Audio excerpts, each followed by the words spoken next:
biar lebih keras, lebih jelas ya. Saudara, kita bersyukur kepada Tuhan karena kita sudah di penghujung ya, minggu keempat dari bulan Juni. Selama 1 bulan kita bicara banyak tentang uang, uang yang Tuhan berikan kepada cara kita memakai uang, cara kita melihat uang, saudara. Dan sekarang di minggu terakhir kita bicara soal paradigma keuangan di rumah Tuhan. Ya, setelah bicara keuangan rumah kita, rumah tangga kita, sekarang kita melihat rumah Tuhan. Bagaimana paradigma kita melihat keuangan di rumah Tuhan. Saudara, kenapa kita perlu bahas ini, saudara? Barangkali kita mempunyai paradigma yang sempit, atau yang salah, atau yang kurang pas selama ini tentang keuangan rumah Tuhan. Tapi saya berharap biar kita hari ini bisa mengerti bagaimana kita melihat dan apa maksud Tuhan dengan keuangan di rumah Tuhan ini. Saudara, saya melihat ada 3 hal, mungkin pointer saya ada di situ kah? Atau nanti di belakang bisa ini? Oke, baik. Terima kasih Mustafa. Saudara, saya menemukan paling tidak ada 3 hal kenapa kita perlu bicara paradigma keuangan rumah Tuhan ini. Yang pertama, Alkitab jelas membicarakan keuangan di rumah Tuhan. Sebab karena Alkitab bicara, kita perlu mengerti dan kita perlu pahami tentunya. Ya, jelas nanti kita akan lihat ayat-ayatnya. Yang kedua, alasan kedua adalah keuangan rumah Tuhan ini berasal dari umat Tuhan, dari jemaat Tuhan ini. Sehingga kita juga perlu memahaminya waktu kita memberikan persembahan. Ya. Nah, yang ketiga secara praktis, kita bukan hanya tahu saudara, tapi juga turut mengetahui, memantau bagaimana uang gereja itu dipakai dengan baik atau tidak. Jadi saya kira dengan 3 alasan ini cukup buat kita harus tahu, harus punya paradigma yang benar, yang tepat ya untuk melihat keuangan rumah Tuhan ini. Supaya kita ini sekali lagi tidak sempit dalam melihat keuangan gereja, tapi juga mempunyai pemahaman yang luas seperti yang Tuhan kehendaki. Nah, saya berharap setelah ini kita bisa lebih jelas bagaimana kita melihat keuangan gereja Tuhan ini. Saudara, kalau kita lihat tidak bisa dipungkiri adalah eksistensi gereja itu ada, keberlangsungan gereja itu ada karena topangan dukungan dari jemaat. Jadi harta yang paling berharga itu adalah di gereja itu adalah jemaat Tuhan. Dukungan jemaat Tuhan ini menjadi eksistensi keberadaan gereja ini. Kalau tidak ada jemaat, nggak bisa kita sebut gereja, saudara. Hanya sebut sebagai gedung saja. Oleh sebab itu, kenapa program kita sangat people oriented? Karena kita sungguh melihat di rumah Tuhan yang paling penting adalah jemaat Tuhan. Dukungan jemaat Tuhan adalah keeksistensian gereja bisa berlangsung, saudara. Terutama di dalam hal keuangan, di dalam persembahan umat Tuhan ini. Ini menjadi penting yang harus kita perhatikan di dalam keuangan gereja. Saudara, kalau kita lihat ya, persembahan itu adalah merupakan bentuk ucapan syukur umat Tuhan atas berkat Tuhan yang diberikan oleh Tuhan Yesus kita kepada kita. Satu ayat yang sangat familiar mungkin bagi kita di Mazmur 96 ayat 8. Berilah kepada Tuhan kemuliaan namanya, bawalah persembahan dan masuklah ke pelatarannya. Ini ayat yang dipakai kenapa kita setiap kali datang ke rumah Tuhan kita beribadah, kita tidak lupa membawa persembahan masuk ke pelataran, bukan hanya pelataran, tapi ke rumah Tuhan di situ. Ya, ini bicara persembahan yang kita berikan kepada Tuhan. Maka di dalam gereja Protestan kita mengenal paling tidak ada 3 jenis persembahan, saudara. Yang persembahan pertama, persembahan kebaktian ya atau kolektor yang setiap minggu kita bawa waktu kita beribadah. Ada lagi yang disebut persembahan khusus. Persembahan khusus ini dengan tujuan khusus tentunya, misalnya untuk renovasi gedung gereja, ya seperti yang kita pernah lakukan di lantai 1. Kemudian juga persembahan misi, iman misi yang kita sudah galangkan dan masih sampai hari ini terakhir. Itu persembahan dengan tujuan khusus atau persembahan dengan syukuran untuk momen-momen tertentu. Nah, itu masuk kategori persembahan khusus. Nah, ada satu lagi yaitu persembahan persepuluhan, saudara. Yang memang dipakai untuk operasional gereja, untuk mendukung program di komisi, untuk melayani jemaat, membiayai semua pelayanan yang ada di gereja ini, saudara. Nah, dari 3 hal ini, 3 persembahan ini, saya hanya akan fokus pada yang ketiga saja. Karena yang 1 dan 2 itu tidak banyak perdebatannya. Yang ketiga ini persembahan-persembahan banyak perdebatannya saudara. Ya, dan ini juga persembahan-persembahan merupakan sumber pembiayaan di gereja yang terbesar. Ya, yang masuk ke gereja. Maka ini ya yang menjadi poin. Khususnya memang karena ini masih banyak perdebatan sampai dengan hari ini. Ada yang mengatakan begini sudah perdebatannya. Perpuluhan itu masih berlaku atau tidak sampai hari ini? Ya, saudara kalau pernah lihatin perdebatan di media itu ada yang berkata perpuluhan tidak lagi berlaku hari ini. Itu ada yang mendukung itu dengan alasan ya di perjanjian baru tidak ada bicara tentang perpuluhan. Ya Tuhan Yesus juga waktu khotbah-khotbahnya, pengajarannya tidak singgung tentang perpuluhan. Jadi disimpulkan perpuluhan tidak lagi berlaku di dalam perjanjian baru sampai hari ini. Gitu. Nah, saudara bagaimana menjawabnya? Tentang orang yang mengatakan perpuluhan tidak lagi berlaku. Sudah untuk memahami, menjawab pertanyaan ini, kita harus kembali kepada awal sekali bagaimana Tuhan memberikan perintah ini. Apa maksud Tuhan? Apa prinsip yang Tuhan mau sampaikan kepada jemaat Tuhan, kepada umat Tuhan itu? So, kalau kita lihat tentang perpuluhan, di dalam perjanjian lama itu ada banyak ayat bicara tentang hal ini. Saya akan ambil 2 ayat saja. Yang satu di kitab Ulangan, pasal 14 ayat 22. Haruslah engkau benar-benar mempersembahkan 1/10 dari seluruh hasil benih yang tumbuh di ladangmu tahun demi tahun. Satu lagi di Imamat 27 ayat 30. Demikian juga segala persembahan persepuluhan dari tanah, baik dari hasil benih di tanah maupun dari buah pohon-pohonan adalah milik Tuhan. Itulah persembahan kudus bagi Tuhan. Dari 2 ayat ini kita jelas sudah tahu bahwa persepuluhan adalah milik Tuhan. Dan harus dibawa kepada Tuhan. Dan ini persembahan yang kudus bagi Tuhan. Dan Tuhan belum mengubahnya sampai hari ini. Ini prinsip di awal ketika hukum Taurat diberikan, perpuluhan pun ada di dalamnya saudara. Nah apa maksud Tuhan memberikan perintah ini? Perintah untuk mempersembahkan persepuluhan. Kalau kita seringkali lihat di minggu pertama itu ada satu ayat yang selalu kita pakai. Maliaki 3 ayat 10. Ya, bawalah seluruh persembahan persepuluhan itu ke rumah Tuhan. Supaya ada persediaan makanan di rumahku, kata Tuhan. Jadi tujuan Tuhan memerintahkan persepuluhan ini supaya ada persediaan makan di rumah Tuhan. Untuk siapa yang ada di rumah Tuhan? Jelas di dalam perjanjian lama juga sudah diatur saudara. Ulangan 14 ayat 28 sampai 29. Pada akhir tahun, 3 tahun engkau harus mengeluarkan segala persembahan persepuluhan dari hasil tanahmu dalam tahun itu dan menaruhnya di dalam kotamu. Maka orang Lewi karena ia tidak mendapat bagian milik pusaka bersama-sama engkau dan orang asing, anak yatim dan janda yang ada di dalam tempatmu akan datang makan dan menjadi kenyang supaya Tuhan Allahmu memberkati engkau dalam segala usaha yang dikerjakan tanganmu. Orang Lewi, orang asing, janda, anak yatim. Saudara ini menjadi target di dalam perjanjian lama untuk persembahan persepuluhan. Saudara siapa orang Lewi? Orang Lewi adalah salah satu suku yang dipilih Tuhan menggantikan semua anak sulung. Tadinya Tuhan mengkhususkan semua anak sulung dari semua suku diberikan untuk melayani Tuhan. Menjadi milik Tuhan, melayani di rumah ibadah Tuhan. Tetapi Tuhan akhirnya mengambil satu suku, mengganti semua anak sulung, satu suku saja dikhususkan bagi Tuhan. Dan suku ini tidak mendapat milik pusaka di tanah perjanjian. Oleh sebab itu bagaimana mereka bisa hidup, itu adalah berasal dari persembahan persepuluhan dari 11 suku yang lain. Yang dikumpulkan inilah untuk orang-orang Lewi yang nanti di dalamnya muncul imam dan imam besar. Orang-orang yang melayani di rumah Tuhan, saudara. Jadi mereka hidup dari situ, kemudian ada orang asing, anak yatim dan janda yang memang kesulitan, yang membutuhkan. Dan itu mereka dapat makan dan menjadi kenyang. Supaya Tuhan memberkati engkau dalam segala yang dikerjakan tanganmu. Jadi saudara dengan kata lain, persembahan persepuluhan adalah sumber ketersediaan makanan di rumah Tuhan. Itu jelas, ini prinsipnya.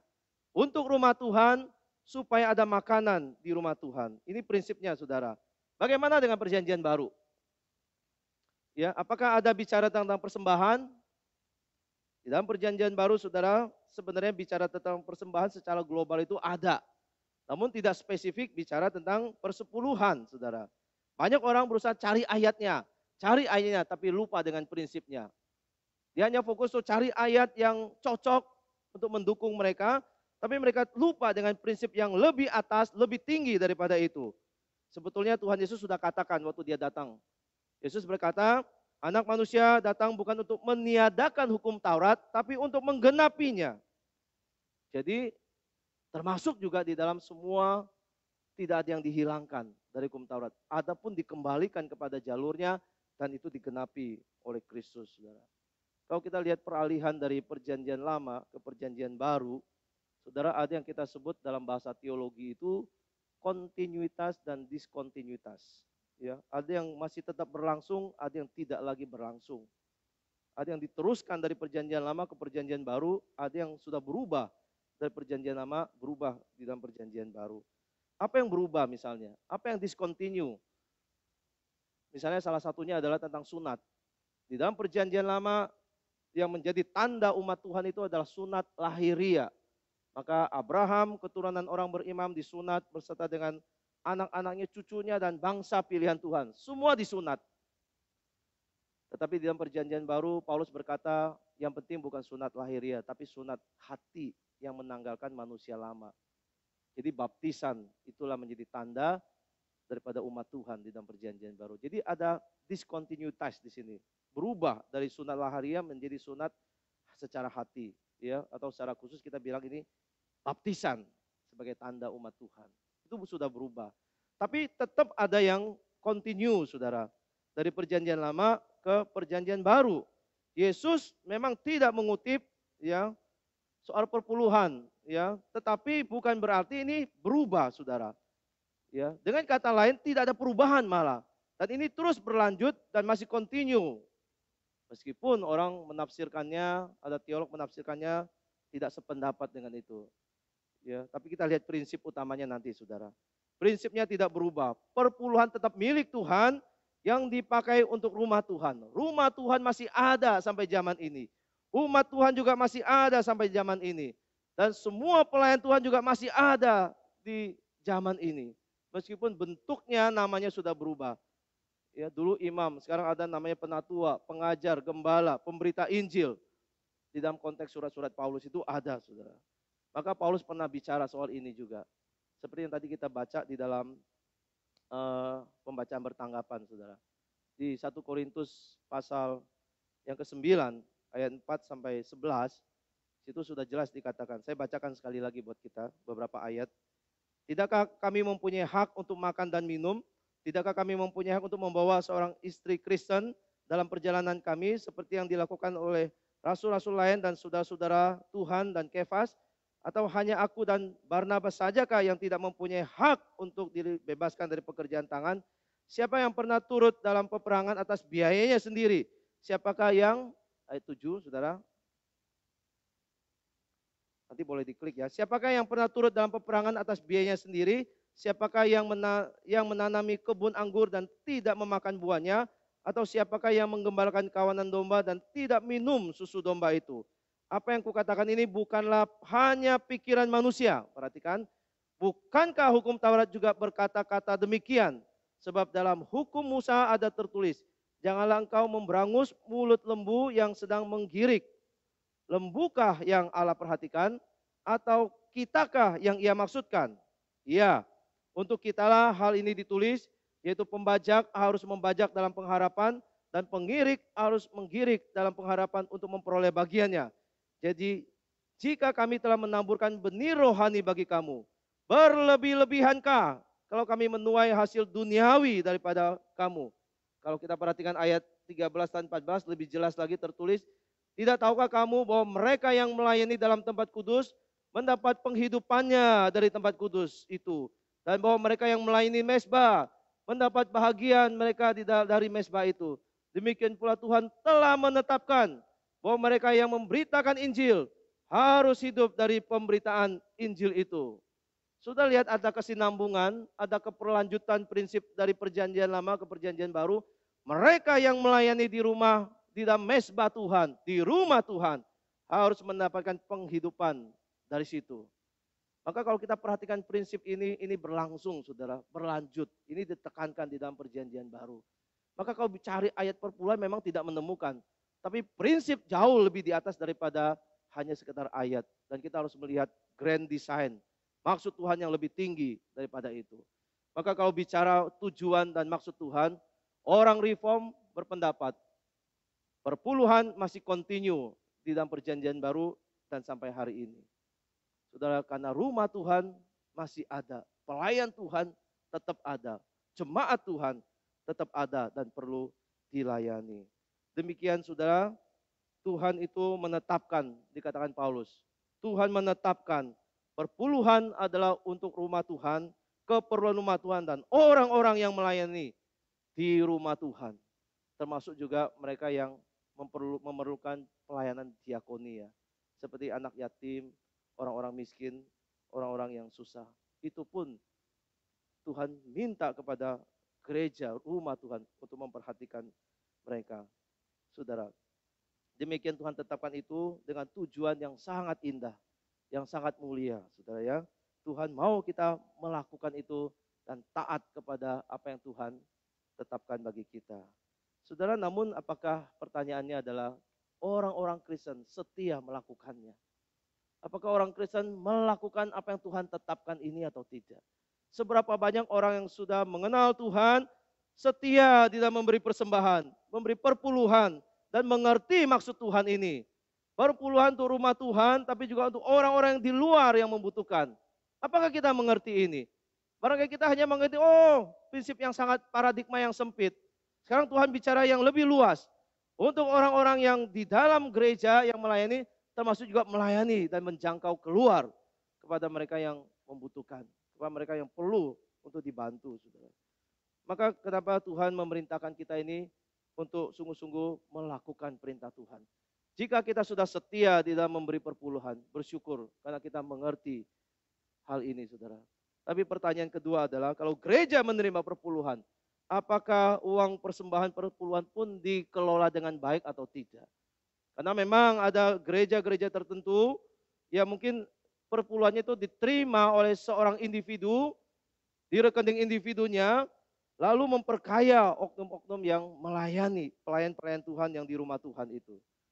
So kalau gereja berani membuka tentang keuangan gereja Tuhan ya, kalau berani dibuka soal pengelolaan gereja, maka ini adalah satu bukti pertanggungjawaban gereja terhadap Tuhan, terhadap jemaat Tuhan di dalam soal keuangan, saudara. Apakah nanti kalau semua jemaat bisa melihat, bisa mengetahui, jemaat bisa menilai apakah persembahan itu diterima dan dipakai dengan baik, dikelola dengan baik atau tidak, saudara. So, nanti di akhir ibadah itu sudah akan mendapat laporan keuangan dan hampir setiap bulan saudara melihat dan saudara harusnya perhatikan ya, itu partisipasi kita untuk melihat, mendengar laporan itu. Sudah beri persembahan, berapa yang masuk, dipakai untuk apa saja, dan berapa yang keluar, berapa yang tersisa, apakah surplus atau defisit. Ya, dan tadi pagi saya lihat itu masih ada defisitnya, saudara. Ya, ada satu pendeta bilang kalau semua jemaat Tuhan itu memberikan persembahan perpuluhan, gereja nggak pernah kekurangan. Betul, saudara. Kalau semua menjalankan perintah Tuhan dan ketetapan Tuhan ini, rumah Tuhan tidak akan pernah kekurangan, saudara. Kalau ada kekurangan, barangkali kita yang belum setia memberikan persembahan-persembahan atau gereja belum bijaksana di dalam mengelolanya. Saudara, manakah? Maka kita harus mengoreksi diri kita. Ya, ini satu perintah, satu ketetapan yang kontinu sampai hari ini. Apakah kita setia di dalamnya? Kita sudah bicara keuangan sebelumnya. Kalau kita setia dalam perkara kecil itu uang sudah dimaksud Tuhan. Tuhan akan berikan kamu perkara yang lebih besar untuk kamu tangani. Kalau kita tidak setia di dalam mengurus uang dan memperhatikan rumah Tuhan aja, bagaimana Tuhan akan berikan perkara yang lebih besar di tangan kita. Saudara, mari kita kembali kepada firman Tuhan. Kembali setia menjalankan perintah Tuhan ini. Ya, orang Kristen juga harus perhatikan dengan baik. Ya, bagaimana pengelolaan gereja. Jangan mudah tertipu ya, dengan oknum-oknum yang terus minta uang dari gereja tapi akhirnya menyelewengkan uang gereja, saudara. Ya, kita harus peduli bagaimana pemakaian persembahan juga, kemana persembahan disalurkan. Jika ada yang menyimpang sudah harus bicara juga, jangan diam saja. Sebagai umat Tuhan kita harus bertanggung jawab. Bertanggung jawab saudara dalam keuangan kita dan keuangan rumah Tuhan ini. Bagaimanapun kita adalah anggota keluarga di dalam jemaat Tuhan. Dan ini rumah kita juga, rumah rohani kita. Kita masih perhatikan, bukan hanya rumah tangga kita, tapi rumah Tuhan, rumah rohani kita. Keuangannya seperti apa, dipakainya seperti apa. Saya sudah berpartisipasi belum? Saya sudah bertanggung jawab di situ atau belum? Saudara, kalau Tuhan itu pengen kita sungguh-sungguh mentaati ini, lakukan dengan baik, lakukan dengan benar, saudara. Tuhan marah jika ada persembahan yang untuk rumah Tuhan, akhirnya diselewengkan, akhirnya tidak dijalankan dengan baik. Ada persembahan-persembahan yang juga akhirnya dipakai untuk memuaskan nafsu pelayan-pelayan Tuhan. Memperkaya dirinya, menyalahgunakan persembahan itu. Tentu Tuhan akan marah, saudara. Di dalam perjanjian lama pernah ada kisah ini, saudara. Hofni dan Pinehas. Di 1 Samuel pasal 2 ayat 16 sampai 17 dikatakan, apabila orang itu menjawabnya, ya, ini anak-anaknya Hofni, anaknya Imam Eli ini, bukankah lemak itu ya, kata-kata jemaat, harus dibakar dulu. Kemudian barulah ambil bagimu sesuka hatimu. Tapi bakar dulu, jadikan persembahan bakaran dulu.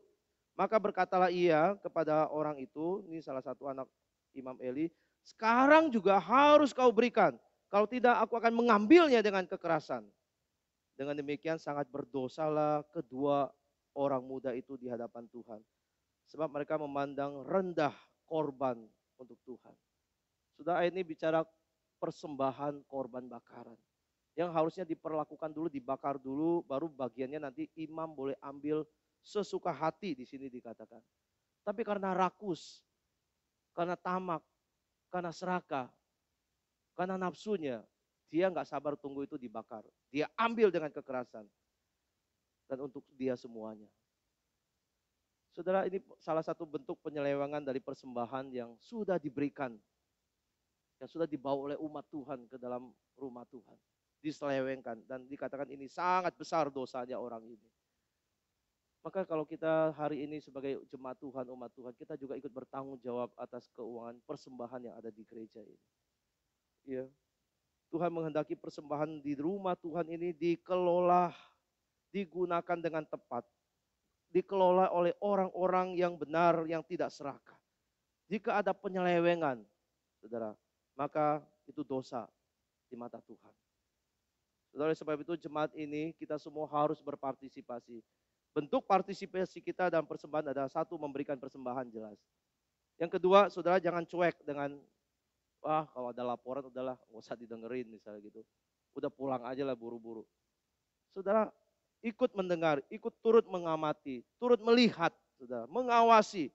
Bukan hanya memberi tapi ikut mengetahui dan mengawasi. Meskipun kita tidak perlu tahu secara detail. Tapi minimal kita tahu, oh ini sudah dipakai untuk ini semuanya.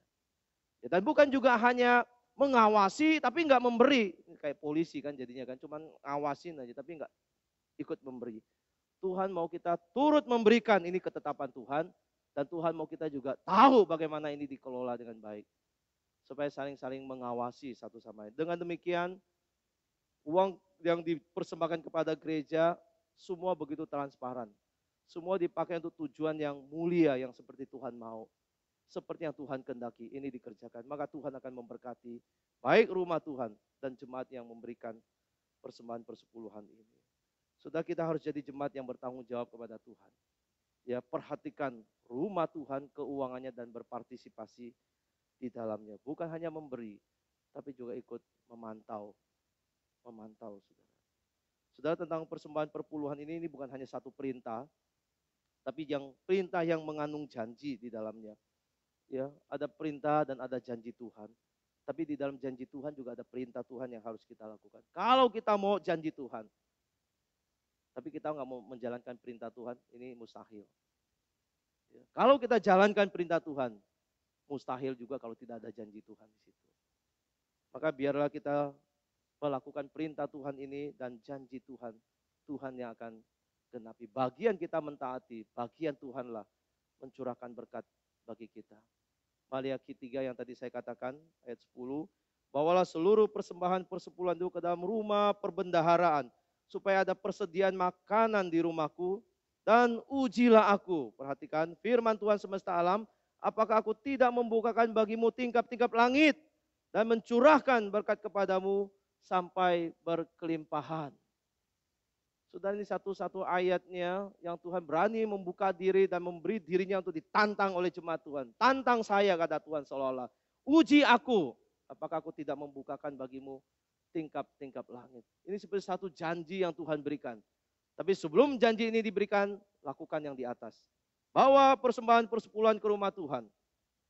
Habis itu uji aku. Apakah aku tidak akan mencurahkan bagimu berkat, membuka tingkap-tingkap langit dan mencurahkan berkat bagimu sampai berkelimpahan.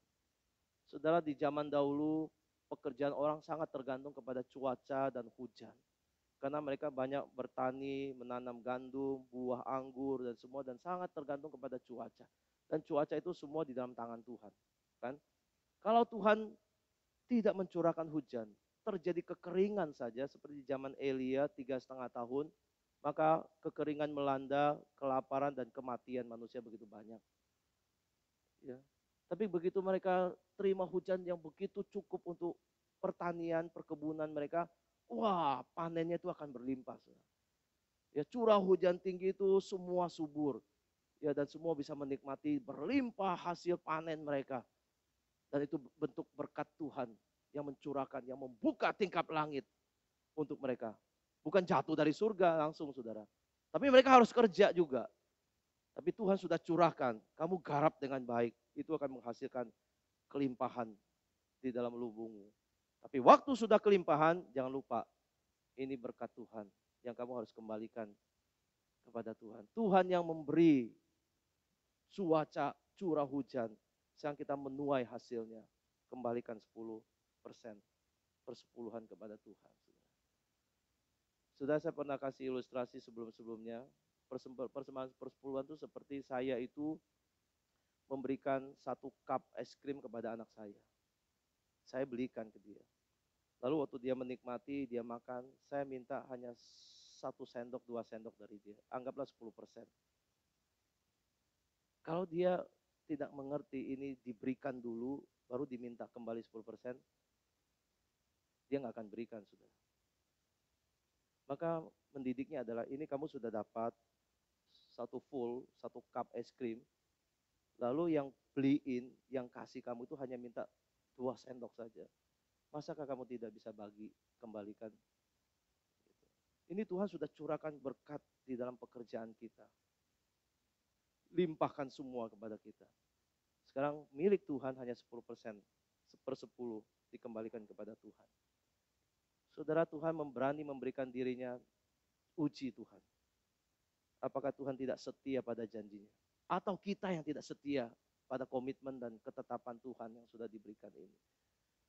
Ya, Tuhan berjanji jika umat Tuhan itu setia memberikan persembahan persepuluhan, maka hujan itu cukup untuk mereka. Ya, di dalam pertanian mereka akan cukup, dan bahkan Tuhan akan jauhkan mereka dari kehancuran panen, dari penyakit, dari gagal panen, ya, sampai mereka itu mendapatkan hasil yang berlimpah dan tidak kekurangan apa-apa. Itu dalam kemahakuasaan untuk memberkati dalam hasil usaha umat-umat Tuhan itu. Setelah demikian Tuhan mau kita setia memberikan persembahan persepuluhan. Ada banyak orang di dalam kekhawatirannya nggak berani memberikan persembahan persepuluhan. Ya, saya berkali-kali mendengar kesaksian orang yang memberikan persembahan persepuluhan ini. Ya, saudara mungkin punya pengalaman sendiri, waktu bergumul memberi persembahan persepuluhan, saudara mungkin tarik ulur begitu ya. Saya mendengar satu kesaksian yang sangat-sangat indah, yang membuat saya juga akhirnya terharu dan mengingat kesaksian satu jemaat ini. Waktu di dalam perkumpulan kecil aja, saudara, bukan formal begini ya, di dalam ngobrol-ngobrol, dia menceritakan itu dia seorang pengusaha kecil, ya, bukan pengusaha besar ya, ini pengusaha kecil di rumah. Ya, usaha berjalan setiap bulan, tapi ada masa-masanya usaha kan bisa susah ya. Ada 1 bulan dia mengalami pergumulan, orderannya sepi, lalu hidupnya pas-pasan, saudara. Pendapatan income-nya, omsetnya turun. Dan sedangkan kebutuhannya tetap kan sama, ya. Minimal itu ada pengeluaran operasional di keluarga itu udah harus di angka segitu. Dan omsetnya di, di pas itu, saudara. Kalau dia ambil untuk persembahan-persembahan, berarti udah pasti di bawah biaya pengeluarannya.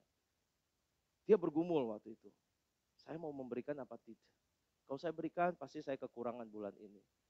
Kalau saya tidak berikan juga, saya pasti akan gelisah hati saya. Begitu ya.